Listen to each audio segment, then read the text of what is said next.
Uh-oh, the seat went down lower, and we are live. I hate this chair. I stole it, though, so I guess I shouldn't hate it. So Alan's still in chairs. Apparently, my new microphone. No, I got a real it's a real computer chair. I took it from work. I got this shirt from Frank. Remember that from the Adam Sandler? Yeah, no, I'm like, if it was, I say I stole it, but it was kind of given to me, but like not really. So I'm like, if they were technically giving it away, it's probably broken. But hey, it fit in my car, so I brought it here. Well, you look good in it, Alan. Let's put it that way. It's good to see you. For y'all, this is 2 Off the Tee, Fantasy Six Packs Golf Show. We've been gone for a minute. Football season started, and I concentrated on that. Alan, I want to promote you, big man. You got a big time new job in the time since the last time we were on here. You want to tell everybody working for ESPN Richmond, running the radio programming? My job sucks. Yeah. I work for ESPN. It's not gonna suck when you get us, to the Braves game, stuff like that. I know it's not gonna suck when we actually use the perks and stuff and go to the tournaments and everything. But you got to make money for that first. But yeah, so I have the privilege of being the sports director for ESPN Richmond, and what that means is that I pretty much can get access to any event as long as they see that we're doing something. And unfortunately, I can't get my station to do much of anything, but I'm working on it. I have a really good plan, starting with NFL that'll probably allow us more access into avenues like PGA. I do actually have my PGA media credential for I could have went to the Genesis Invitational this weekend, but 1, I don't have the money, and 2, I don't have the time. And our audience per se doesn't necessarily look at golf, but for the podcast and Fantasy Six Pack and things that we do like that, like, we'll be able to use that on our free time. I'm hoping that Punta Cana tournament opens up. Are there casinos there? That's the real question. Yeah, no, of course. The casinos there are great. Every time I've been to Dominican Republic, I've made a lot of money on their casinos. Well, then that is a trip that I'm looking forward to in 2024. They don't have automatic shuffles, man. It's amazing. Well, for y'all that are new to this program, me and Alan each week break down the golf tournament, talk about golf news, and then we get some DFS and bets, which last year we had a pretty good year. Little upset that me and you were not really covering golf or really even researching for golf, and what they had 3 200-1 or higher odds winners. Not that we would have given any of those guys. I mean, set the record straight for that, but it would have been nice to know that we had a chance to get in that money. I mean, there were some real cash opportunities first couple of weeks on tour. Yeah, Liv's kind of put the PGA on its head. I don't even know how I'm going to cap it, honestly. Like, I'm treating this as if I've never capped the PGA, basically, because this isn't the PGA that I'm used to. The fields look different. Players are coming and going left and right. And then, there's a lot of things going on outside of golf. Even last week at the Phoenix Open, you had crazy fans and people getting the alcohol shut down and all that other nonsense. Zach and Johnson trying to start fights with fans and the weather. So it's like what they had. I saw that they had over an inch of rain during the tournament, and they only get 7 inches about for a whole year. Yep. So that's kind of crazy.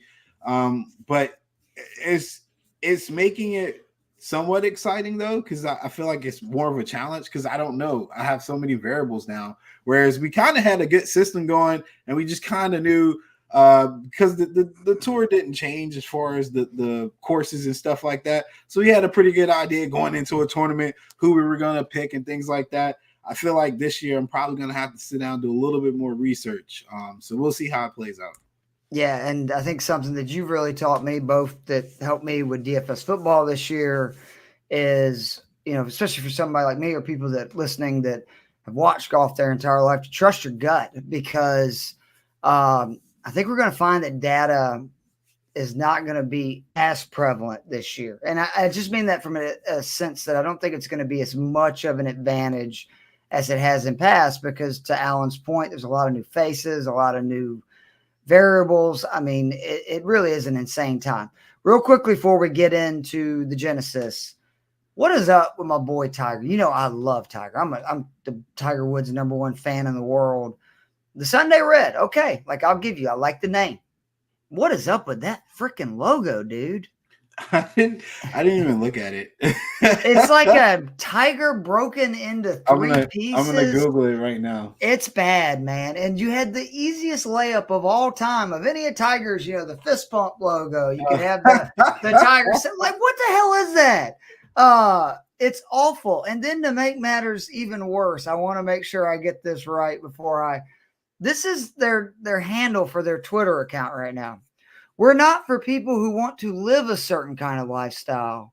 We're for people who want to live a certain kind of life. We are Sunday Red.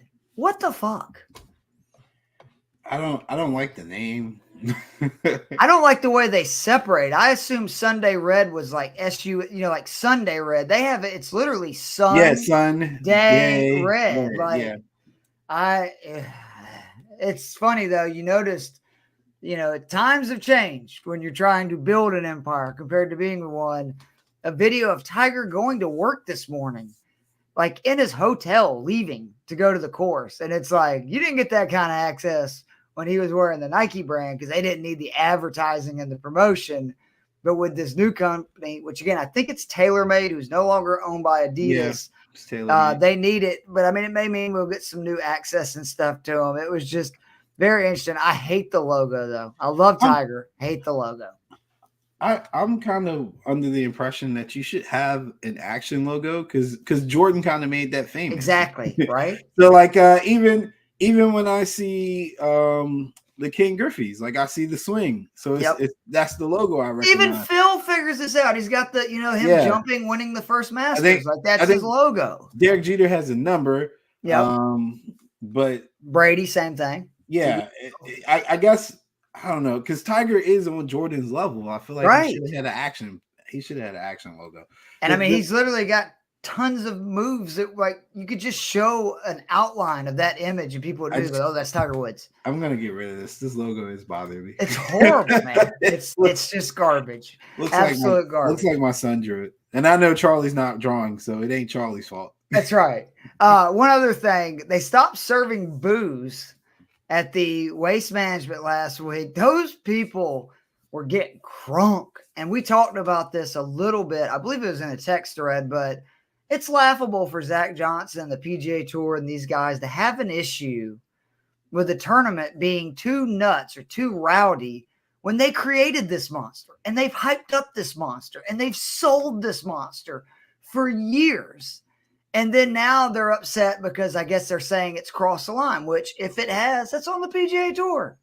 Yeah, I mean, what did you expect? You have alcohol and you have people encouraged to be loud and rowdy and have fun. And I mean, the best way to get rid of that is just raise the prices on things. Make it less appealing to the people who don't have any decorum about themselves. Like I get, golfers don't like when people yell on their backswing and things like that. I kind of understand that, but also, what do you expect? You got stadium atmosphere, and you got what looked like was no limit on alcohol, and it's in an area where a lot of people got money, so most of the people coming there have money too, and you're giving them affordable prices. Like, you know why you never see a lot of like craziness really at the football games? You see that usually higher up, like at the highest levels, you'll get the drunk fans fighting and stuff. You don't never see that in the lower bowl. Right. Yeah. There's a reason for that.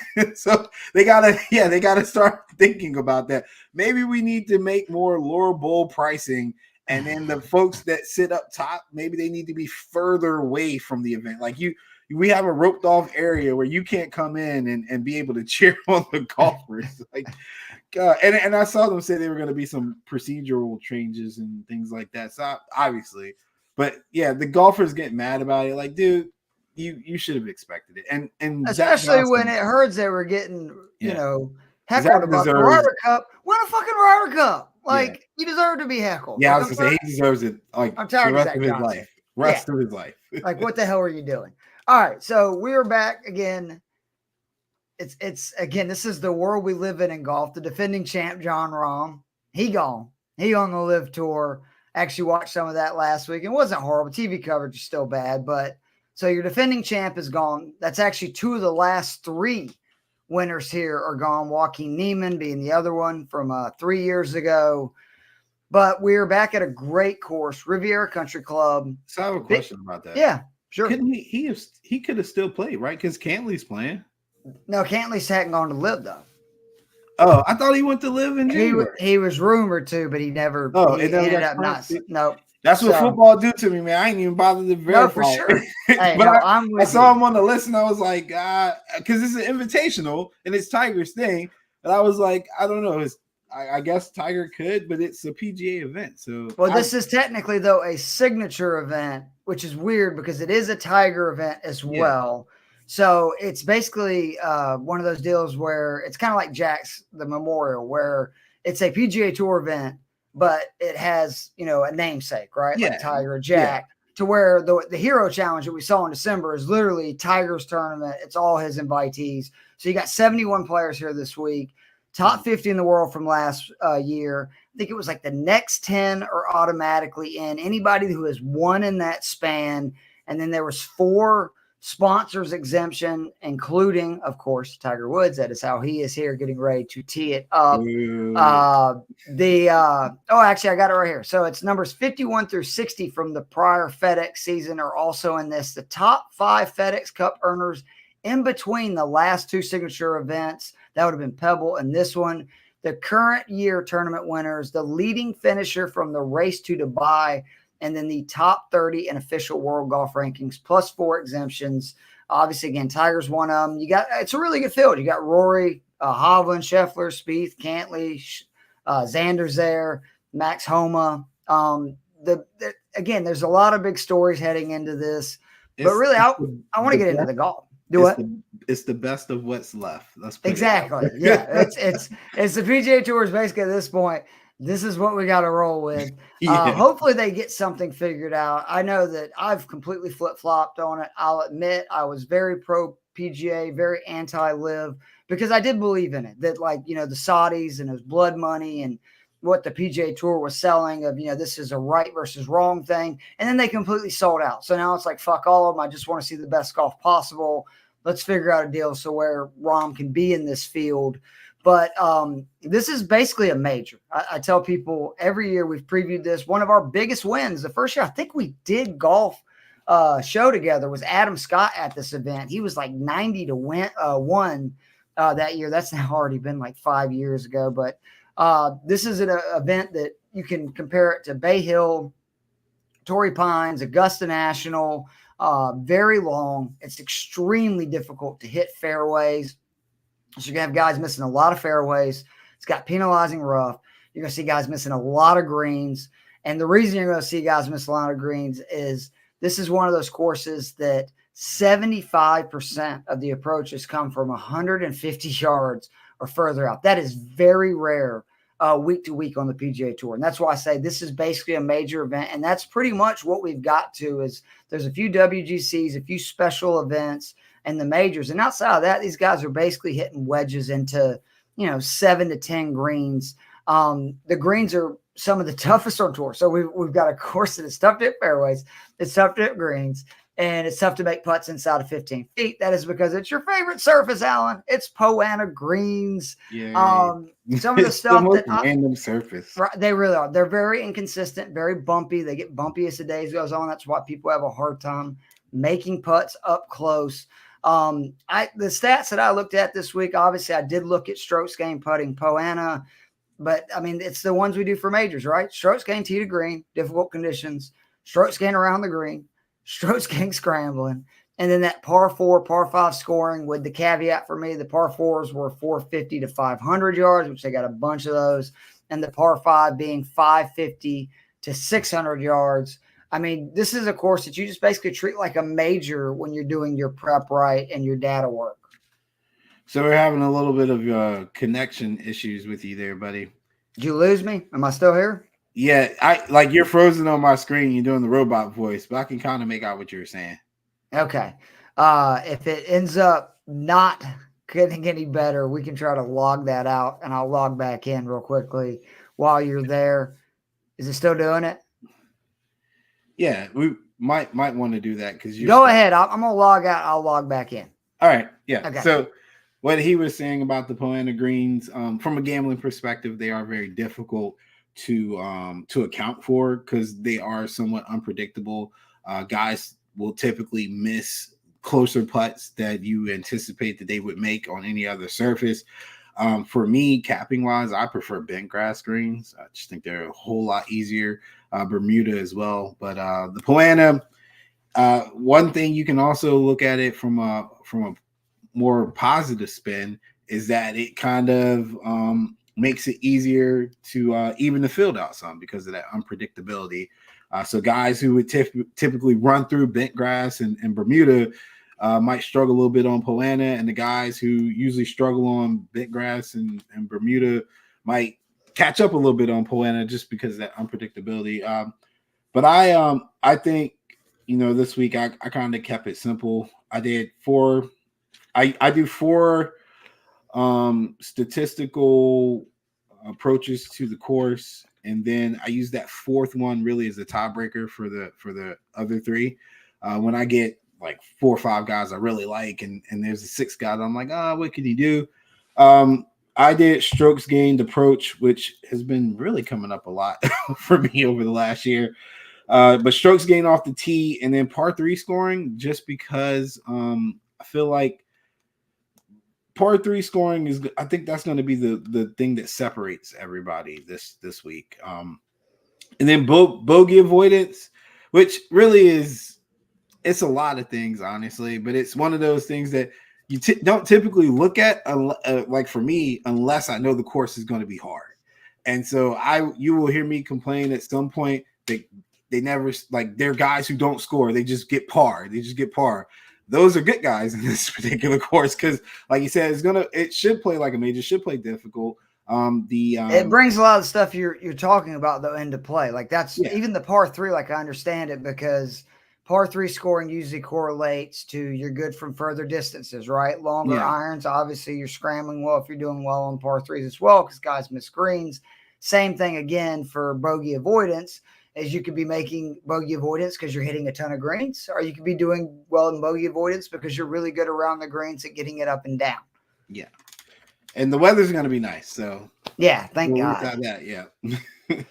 All right. So the betting board, I really do like Scotty Scheffler. I know it's weird to say that on a course that he has historically not played well for his standards. I mean, he's done okay here. It's not like he's done terrible and missed a bunch of cuts.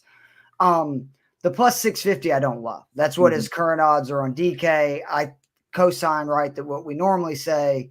Let's hope but if he gets off to a little bit of a shaky start on Thursday, or say somebody gets out to a quick start and you can grab him 10 to 12 to 1 odds, live betting, that's the way to go if you want Scheffler. But I do like him. I like everything what I've seen about him this year. He putted so bad last year that it felt like he was just, no matter what, going to have a better putting year this year. And his ball striking is every bit as elite this year as it was last year. And that means he's going to be in contention in basically everything.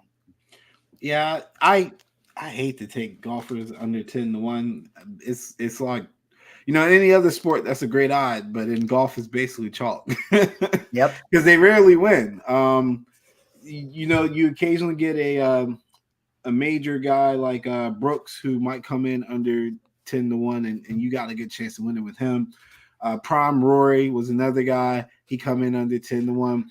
Scotty, when he was breaking off all those wins and stuff, was kind of like that too. But I think that there's some historical data to winners here where they all kind of fall between a certain range, and it's usually not that range. Like favorites do well here, but they don't necessarily win. Yeah. So that's why I would stick to my gut and think to myself that at 6 to 1, he is definitely bump up to at least 8 or 9 to 1, unless he gets off to a roaring start. And if that's the case, I'll have a prop that give me the same kind of odds. And we all know I don't ever bet Rory. So 10-1. Good luck with that, you guys. You guys can have that. And Rory, Mr. Flip Flop, who is finally now saying, maybe I was a little too harsh on the live guys. It's like, yeah, you think, bro? Real quickly, I did want to mention some of the trends. 14 of the last 16 winners had at least 3 previous wins. So you're not going to have this first-time winner come out of nowhere guy. 16 of the last 18 had played in at least 4 previous Genesis Invitationals, meaning they have experience on this venue. 14 of the last 18, and this is something I leaned heavily into, have finished 12th or higher in the previous Genesis Invitational. Let me say it again because that's a big one. 14 out of 18 of the last winners finished 12th or better the year before. 14 of the last 17 played at Pebble or TPC Scottsdale in their previous start. So that means that they've been playing in the last couple of weeks. And 14 of the 16 winners were 29 or younger. Not good for the Adam Scotts, Jason Days, Rory McIlroys of the world. And 28 of the last 31 winners, and this is why, again, I think this is basically a major, had finished 22nd or better at the previous year's Masters, because this is basically just like another major. What names kind of jump off to you from the lower odds? Because, again, I do like Scheffler. The next name for me is JT. Who is your next guy? Justin Thomas was my first guy. And then, obviously, anytime there's a West Coast venue, I always go with Colin Morikawa. I mean, I pretty much bank on him being in contention. Yep. When it's West Coast. I have and for the people that might be new, I have a real West Coast bias early in the year because those guys typically play those courses well. So let's ask about the other guy real quickly there that has a West Coast bias, but he's not in very good form the last few weeks. Max Homa, who has historically played great here. He's won here. He plays unreal in his home state of California. But, man, he has looked really rough the last couple of starts. I mean, like as bad as he's looked in a long time. Do you think that there's value in Homa, especially like, say, for DFS this week where – I think he's going to be low owned because of those bad, recent starts? Or do you think that's more troublesome and you would kind of stay away, even though this is one of his better venues historically?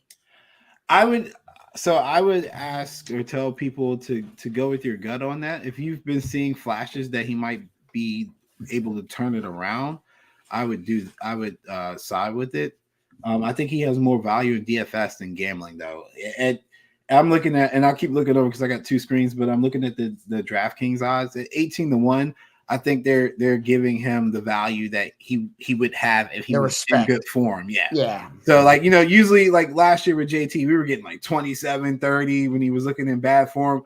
I think odds makers are a little bit weary because of the West Coast bias and the fact that he plays his venue so well. And then you just talked about the course history playing a part in a lot of the historical data too. I think they're accounting for that. So the value is probably and just so people know what I'm talking about, his last 4 starts here, runner-up 10th, win 5th. So has a really good track record here. JT has 4 top 20s in his last 6. I feel like that he is so overdue for a win that I actually like him even at 16-1. The putter is still troublesome because, like last week, seeing he gained almost 7 shots on the field, tee to green, and lost over a stroke on them. It's not really what I want to see, but he just kind of, I hate using this kind of stuff because I'm a dad dude, but he has that swagger back. Like I see it in his shoulders, the way he's walking, everything. And I really do. JT would be, if I had to bet one guy this week, it would be Justin Thomas. Yeah, he's knocking on the door. That's why I put him in there. And he checks all the boxes for all the little stats that I thought would play an important part. He's essentially top 40 in all the stats that I had. One other thing I wanted to say about Homa too is that we don't often get away from DFS when we're talking about gambling. It's very rare that I would say somebody has more value in DFS than they do as a somebody you can put money on. But that's something for folks to consider, and even you to consider. Like, can he win right now? I don't really know. But can he place top 10? Like, will he score? You know, is he gonna? Because his bogey avoidance is still pretty good, even though he's been playing bad. And with this course being tough, even with bad play, you can still get a pretty decent score.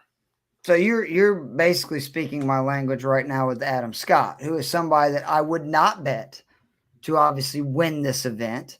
But for DraftKings, you're damn right I would use him at 8,200. He is one of my favorite plays this week on DK. He's another guy that I know he had a bad start here last time, but before that, 4th and 22, 38th and 21. Obviously, the win I talked about in 2020, 7th and 19, 11th and 17, 2nd and 16. One of the highest averages finishes of anybody in the field. And, oh, by the way, he's in good form with 3 straight top 20s, 2 of them being top 10s. Again, the 2 starts basically in 2024, 20th at Pebble and an 8th at the Phoenix Open. I love Adam Scott this week for DK. Don't even mind like his prop bets. If you want to do like a top 10 or top 5, I don't think he's going to win in a 71 person field, but I love his value at 8,200. I was making faces because I have Sam Burns on like all my lists, but he's not on my actual betting list.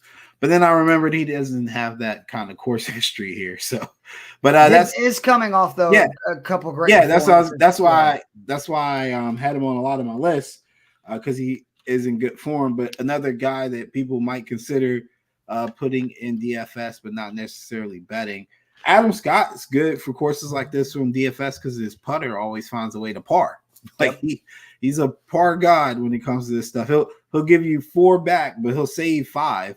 So that's good. And in that range of 25 to 1, Burns was the only one I had really had looked at in that range. I went up to 35 to 1 range, even though usually I would jump on Tony Finau again, West Coast bias. Yeah. But I left him alone this particular time. And just what I saw coming leading up to this event, I didn't really like. So my first 35 to 1 is actually Tigala. Thigala. Yeah, that's Thigala. Our boy. Yeah. I like Thigala this week a lot too. Yeah. He is another one that I believe. Oh, that's all right, man. I'm not going to judge anybody for jacking up any names ever because I can't say anything. He has, last year he had a good debut here. He's obviously T6, right? Yep. He had top 10 last year. He's obviously coming off a T5 last week. Had a good showing at Pebble. He plays these difficult courses well. We've seen that over and over again. He's done well in the majors that he's played in. Do you like Cameron Young? Because he's another guy I'm really considering at 35 to 1 who seems to be, again, rounding into form. He's another one of those guys that just can ball strike, certain courses to death. And I've seen a lot of people on Fitzpatrick and Fleetwood this week. I get that. I would rather go with Thigala and Young because I think they're a little better ball strikers and they have the distance in case they're saying they think it's going to dry out by the time the tournament starts, but they've got a lot of rain out there. And if this course plays long, which is already a long venue, I think that's a huge advantage for guys like Thigala, Young, these guys that are bombers. Adberg. Yeah. Adberg almost made my list. So Cameron Young, for me, if I bet him, he never does well for me. So I'm not gonna bet him. Favor? Yeah. I appreciate that. Was there another guy I went through that with last year too? It was like every time I bet there him, was a guy. Yeah, I have to go back and look. But yeah, I would say definitely consider that you're gonna need guys with distance. Even if it's not the most accurate off the tee, understand that a lot of people are gonna struggle with that. But what would make up for the lack of accuracy is if you go 300 over the bunker rather than in the bunker. So keep that in mind because that will come into play at some point, especially if it does play long. Can I interest you in Will Zalatoris? Oh, no. I mean, I always got Big Z on here. Okay. Because there are some signs that his ball striking. He was T6 last year too. He was, but I'm saying that was right before the injury. We know, he's just getting back from it. He's only played, I think, 5 events since he's returned from it.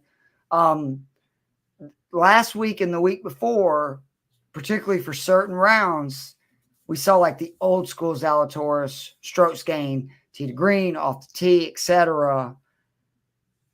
I don't know if I'm ready for him to say like, hey, I would pick him to win. I do like him a lot. Again, on DK, I think he's 7,900 this week. I think that's a potential real value.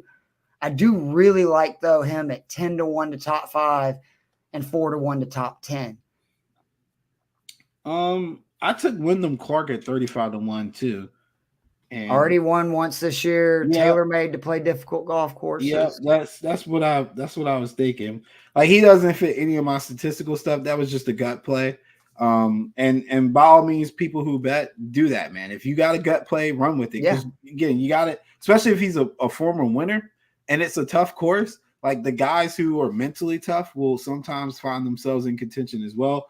With Zalatoris, though, what I've noticed is the better the field, the better his play. Even if he starts out a little bad, like, he just, I mean, the only thing I can think of is that he's just a silent competitor. Like, that's just what it is. Because since he's come on tour, I think what he did, like when he was in Augusta and he was a rookie, he did good. Well, I mean, his first 3 majors, I think he finished top 5 in all of them. Yeah. Like, you gotta go again. Tough field. You can almost call it an intangible. The guys who are mentally tough and willing to compete. Patrick Cantley does it all the time. He might not win it, but he'll contend. And again, you're talking DFS. We got prop bets out there. I like Zalatoris at 4-1 the top 10, and with him coming in last year T6 and being in decent form at 50-1, I give him a shot again. All right, one other guy kind of in this range that I really like. Go ahead and get your eyes ready to roll. My boy Jason Day. Yeah. Yep. He finally got over the hump at this golf course. In his first 4 trips here, he had 3 missed cuts. I think his best finish was like 45th, which was just baffling to me because everything that this venue is like screams Jason Day course.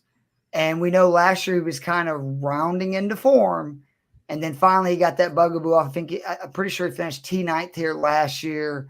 He again comes in this year, pretty good form. I really think he is a great value at 50-1. I also like his, I believe, it's 9-1 to top 5, 4-1 to top 10. And then the big value for me is the 8K on DK. He's in both of the DraftKings lineups that I've made so far this week. Again, he finished 6th at Pebble. The last we saw him 2 weeks ago, he shot 63, and then the course got washed out, and we didn't get a Sunday round. But he had got himself in contention to win that tournament. He's already had another top 10 at the Century earlier this year. I expect Day to be in contention come Sunday this weekend. Yeah, Jason Day is a guy that if he makes the cut, he typically comes on stronger in the second half. So, and I'm sorry, I meant to mention that, Alan. This is one of those weird events. So it's 71 players, but there is a cut. So you have to be top 50 in ties, or the caveat of within 10 shots of the lead. So technically the whole field could make the cut by doing it that way, but there's only going to be 21 guys, worst case, missing this cut. So it's not a normal PGA cut. Like, basically it's almost like eliminator, right? Like, you just got to beat 21 guys to make it to the weekend. And I got to give my disclaimer about the prop bets and stuff too. Make sure your book doesn't do the whole split between, I forgot what the terminology was. But like first round leader, etc. If you T5, they pay you 4 ways rather than just paying you the actual lump sum. Remember, I went through that last year. Bullshit. Yeah, that was FanDuel, right? That was doing it. Yeah, FanDuel does it. For our state, MGM doesn't do it, so you gotta use MGM if you're doing a prop. And the odds are typically like $1 less. Essentially, is what you're losing, $1 every $100. But it's worth it because if you had a 20-1 to finish first and he ties for first on a round prop, right, 3 different ways, you're only getting a third of your payment. So it was worth the risk for me to switch it up. But that's something for guys to keep in mind too when you're dealing with these sports books. What about some long shots that you like? So obviously Hideki's name caught my eye at 70-1. But anytime I see Hideki that high, I assume he's hurt or coming off an injury.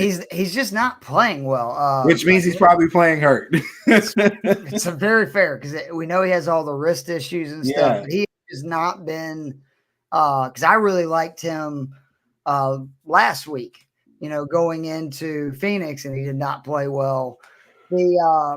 The guy that I keep circling, obviously Eric Cole, I've said this for a while. I'm going to keep pushing this guy until he shows me something different. So he's slowly starting to creep up. Now he's like 60-1 to win. You're only getting 12-1 to top 5, 5-1 to top 10.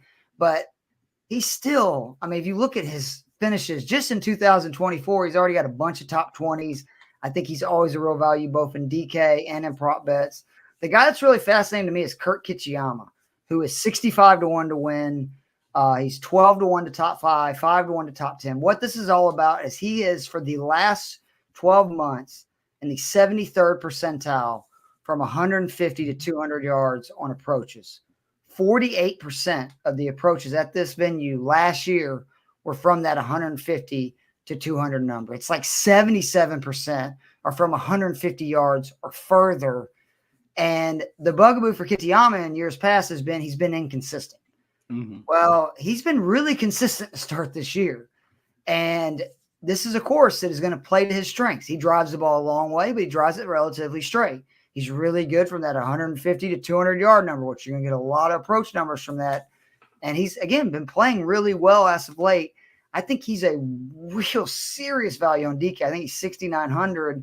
And I really do. I don't hate him as an upset pick to win on a week. Again, in a 71 player field, I'm only probably taking maybe one guy. Maybe you could talk me into two outside of 50-1 to win, because more than likely you're going to have somebody kind of in that 50 to 20 range historically win at this venue. And I just, again, in a smaller field, it's probably going to come from the top name guys, your eventual winner. There's a couple guys that have some value based on the old saying of if they placed top 15 last year, they're more than likely going to do better this year. Yep. Mm-hmm. Kuchar was on that list. Woodland was on that list. I didn't go that route. I went with Tom Hoge at 100-1. And he's in my DK article. I love Tom this week. I got and I never read your articles just so I don't have any bias. So it's funny when we have the same thing. He's 18-1 to top 5 and plus 750 to top 10. I love both of those props. Yeah, that's my prop. Yeah. The top 10 is on my prop. He only missed it last year because he just shot even in that last round. Honestly, he was only about 2 strokes out of the top 10. And he's made the cut here 4 out of the last 6 years. So this is not like a blast in the pan thing. He's actually consistently been able to make the cut. And then to your point, in good form as well. He has had 3 top 17 finishes in his last 4 starts. And that's just since the American Express event, which was like 6 weeks ago. Yep. So that's my long shot. Right. Although on this course, anything 50-1 and higher is considered a long shot. Exactly. They don't often win, but 100-1, baby. Tom Hoge, hopefully be my new Xander. So do you like Kuchar then? Like say 11-1 to top 10? I would consider it because it's a tough course and he's crafty and you got to use your mind. So if his putter's in good form, I wouldn't count him out. Right. The only issue is that if the course does play long, then you're kind of screwed from the jump with him. So another question real quick. Yeah. Nick Dunlap, who we know had the big win. He's got all the talent at the Amex. Now it's tough. Like we've talked about this, like when you win a major, and for him, that was like winning a major because he was the first amateur in forever. You're going to come out and you're going to do poor in your next event. Like it's easy. You're going to take your foot off the gas. He finished 80th there. Can I interest you at all? Because he hits it a mile. He has obviously proven by winning a USAM, he can play difficult golf course as well. He is 200-1 to win, 35-1 to top 5, 12-1 to top 10. I believe he's 6-1 to top 20. That was the other name to me that kind of stuck out because his talent is way above those odds. If you look at like the rest of those guys in that range is like Mackenzie Hughes, Sam Ryder, Alex Smalley, Seamus Power, JJ Spawn, those kind of guys. I love that name, JJ Spawn. Right. Not like I could take a flyer on him on a prop. There was, man, I don't know why I keep drawing these blanks this year, but we had a rookie last year I was doing that with. I was Adberg, right? Adberg, yeah. I wouldn't take Adberg to win, but I would take him to top 20 on a regular basis. But he plays some really good golf. And we've seen him win twice since then, right? Yeah, we didn't get the odds that we really wanted until he would, jumped in a major or something like that. And then we could really get fair odds on the top 20. But I mean, wins are wins, especially if you're counting the props, because you're thinking he's still coming in around 3-1 every prop, and you're hitting 6 out of like 10 or something like that for him. So that's still a pretty good clip. So I don't have a problem with it. The field is good, but it's not intimidating. It's not that intimidating. The course is. You can tell that they've lost the John Roms and like that would be intimidating. Yeah, you see it like you do the difference. Yeah, so the course would probably be this. I think this tournament is truly going to be man versus course, and not like what you would get at a true open where you've got like Koepka and Roy in the final group and things like that. I don't think it'll be that kind of drama. So for amateur to come in here and compete, I think it's fine. All right. Last thing, and then we'll get out of here. Or is there any other guys that I missed that you wanted to mention for like long, median shots, that kind of deal? Nope. I got to bring up my boy Tiger. What are your expectations for him this week? Just finish. The weather looks nice, which is good, right? Like he won't be in a sweater, which that's always good for us. Yeah, let me double check here. I'm checking the weather. Temperatures will vary between 62 degrees and 48 degrees. Tiger is not making the cut. Okay. So you think he will be one of the 21 to miss the cut? Yep. It's fair enough. I'm not putting any expectations. I get way too excited because he's my boy, and then I ultimately get disappointed. I just want him to stay healthy. Like that's all I want. He talked about playing 10 times this year. I would be ecstatic. The PGA Tour needs him to play because they are missing the star power right now. Like they are. They're just missing the star power. Alan, don't shit on my dreams right at the beginning of the year, okay? Then get out the way and let Charlie play. It's just weird that he would say that because he normally does not say stuff unless he really believes it's attainable. Like he's very careful with the words he says. And he said he would like to play, basically 10 times this year through, I guess it'd be, a little bit more than about 1.2 rounds per month because it's going to, the last major's in August. Yeah. Or July now, actually, I should say. So it's about 1.25 rounds per month. Free my guy, Charlie. That's what I'm waiting on. I don't know these other words. And if somebody can find us where we can take that bet of 825 to 1 that he wins the major before he's 25 years old, I want to jump on that right now. I'm pretty sure there's a book out there in Vegas that'll definitely. Well, we need to find it because I want to put. Hell, why not put $10 on it? Jesus. So again, we will be here every Tuesday night, unless Alan. Again, Alan is big time now. I'm proud of my buddy. He's getting me access to stuff, so I'm not going to complain. But there will be occasional times he has to cover a basketball game, a football game. Well, not a football game this time of year, but a basketball game, baseball game. You know what I'm saying? Horse racing, etc. I will try to always get a guest to come on and fill in for him. But we appreciate you guys listening to it. As always, hit us up on Twitter. I love Alan has changed his Twitter handle to Petty Panda, which I am all about the petty. I need to actually use my Twitter handle. I run our like radio Twitter handle, and then I put more time into that than my own personal. I need to stop. Yeah. Well, not stop, but you need to do both.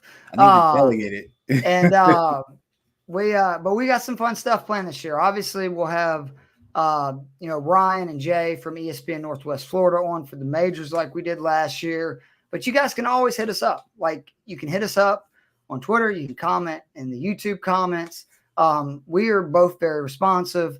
We love talking this stuff. Be sure to check out all the amazing work on Fantasy Six Pack. And Alan, plug all the cool stuff you're doing right now.